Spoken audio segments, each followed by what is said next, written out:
ರಾಜ್ಯ ಬಿಜೆಪಿಯಲ್ಲೂ ಜೋರಾಯಿತು OBC fight. Vijayendra ವಿರುದ್ಧ ಯತ್ನಾಳ್ಗೆ OBC ಅಸ್ತ್ರ. ಒಬಿಸಿಗೆ ಬಿಜೆಪಿ ರಾಜ್ಯಾಧ್ಯಕ್ಷ ಪಟ್ಟ ಕಟ್ಟಲು ಪ್ಲಾನ್ ಮಾಡಿಕೊಂಡಿದ್ದಾರೆ. ಅಮಿತ್ ಶಾ ಬಳಿಯೇ ಯತ್ನಾಳ್ ಟೀಮ್ ಪ್ಲಾನ್ ರಿವೀಲ್ ಆಗಿದೆ.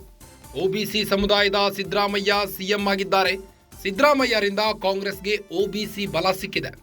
ರಾಜ್ಯ ಬಿಜೆಪಿಯಲ್ಲಿ ಒಬಿಸಿ ನಾಯಕರ ಕೊರತೆ ಇದೆ. ಈ ಕೊರತೆಯನ್ನ ನಾಯಕರು ಮೊದಲು ಸರಿಪಡಿಸಬೇಕು. ಕರ್ನಾಟಕದಲ್ಲಿ ಬಿಜೆಪಿಯಲ್ಲಿ ಒಬಿಸಿ ಪ್ರಬಲ ನಾಯಕರಿಲ್ಲ. ಹೀಗಾಗಿ ಕುಮಾರ್ ಬಂಗಾರಪ್ಪಗೆ ಅವಕಾಶ ಕೊಡಿ. ಕುಮಾರ್ ಬಂಗಾರಪ್ಪ ಈಡಿಗ ಸಮುದಾಯಕ್ಕೆ ಸೇರಿದವರು.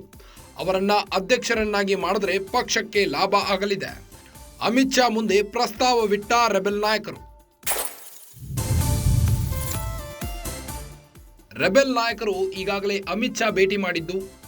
ರಾಜ್ಯ ಬಿಜೆಪಿಯಲ್ಲಿ ಒಬಿಸಿ ಫೈಟ್ ಜೋರಾಗಿದೆ. ವಿಜಯೇಂದ್ರ ವಿರುದ್ಧ ಯತ್ನಾಳ್ಗೆ ಒಬಿಸಿ ಅಸ್ತ್ರವನ್ನ ಬಿಡಲು ಮುಂದಾಗಿದ್ದಾರೆ ಯತ್ನಾಳ್ ಅಂಡ್ ಟೀಮ್.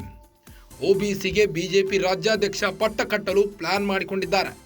ಅಮಿತ್ ಶಾ ಬಳಿಯೇ ಯತ್ನಾಳ್ ಟೀಮ್ ಪ್ಲಾನ್ ರಿವೀಲ್ ಆಗಿದ್ದು, ಒಬಿಸಿ ಸಮುದಾಯದ ಸಿದ್ದರಾಮಯ್ಯ ಸಿಎಂ ಆಗಿದ್ದಾರೆ. ಸಿದ್ದರಾಮಯ್ಯರಿಂದ ಕಾಂಗ್ರೆಸ್ಗೆ ಒಬಿಸಿ ಬಲ ಸಿಕ್ಕಿದೆ. ರಾಜ್ಯ ಬಿಜೆಪಿಯಲ್ಲಿ ಒಬಿಸಿ ನಾಯಕರ ಕೊರತೆ ಇದೆ. ಈ ಕೊರತೆಯನ್ನ ನಾಯಕರು ಮೊದಲು ಸರಿಪಡಿಸಬೇಕು. ಕರ್ನಾಟಕದಲ್ಲಿ ಬಿಜೆಪಿಯಲ್ಲಿ ಒಬಿಸಿ ಪ್ರಬಲ ನಾಯಕರಿಲ್ಲ. ಹೀಗಾಗಿ ಕುಮಾರ್ ಬಂಗಾರಪ್ಪಗೆ ಅವಕಾಶ ಕೊಡಿ. ಕುಮಾರ್ ಬಂಗಾರಪ್ಪನವರು ಈಡಿಗ ಸಮುದಾಯಕ್ಕೆ ಸೇರಿದವರು.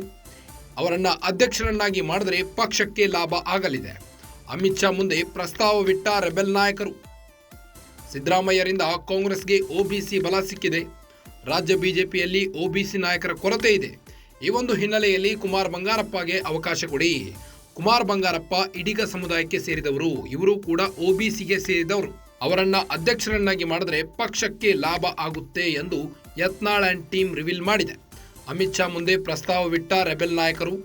ಕುಮಾರ್ ಬಂಗಾರಪ್ಪ ಈಡಿಗ ಸಮುದಾಯಕ್ಕೆ ಸೇರಿದವರು. ಹೀಗಾಗಿ ಕುಮಾರ್ ಬಂಗಾರಪ್ಪಗೆ ಅವಕಾಶ ಕೊಡಿ. ಈ ಕೊರತೆಯನ್ನ ನಾಯಕರು ಮೊದಲು ಸರಿಪಡಿಸಬೇಕು. ಒಬಿಸಿ ನಾಯಕರ ಕೊರತೆ ಇದೆ ನಮ್ಮ ಪಕ್ಷದಲ್ಲಿ. ಹೀಗಾಗಿ ಈ ಕೊರತೆಯನ್ನ ನಾಯಕರು ಮೊದಲು ಸರಿಪಡಿಸಬೇಕು. ಕರ್ನಾಟಕದಲ್ಲಿ ಬಿಜೆಪಿಯಲ್ಲಿ ಒಬಿಸಿ ಪ್ರಬಲ ನಾಯಕರಿಲ್ಲ. ಸಿದ್ದರಾಮಯ್ಯರಿಂದ ಕಾಂಗ್ರೆಸ್ಗೆ ಒಬಿಸಿ ಬಲ ಸಿಕ್ಕಿದೆ. ಒಬಿಸಿ ಸಮುದಾಯದ ಸಿದ್ದರಾಮಯ್ಯ ಸಿಎಂ ಆಗಿದ್ದಾರೆ. ಅಮಿತ್ ಶಾ ಬಳಿಯೇ Yatnal and team plan reveal ಆಗಿದೆ. ಒಬಿಸಿಗೆ ಬಿಜೆಪಿ ರಾಜ್ಯಾಧ್ಯಕ್ಷ ಪಟ್ಟ ಕಟ್ಟಲು ಪ್ಲಾನ್ ಮಾಡಿಕೊಳ್ಳಲಾಗ್ತಾ ಇದೆ.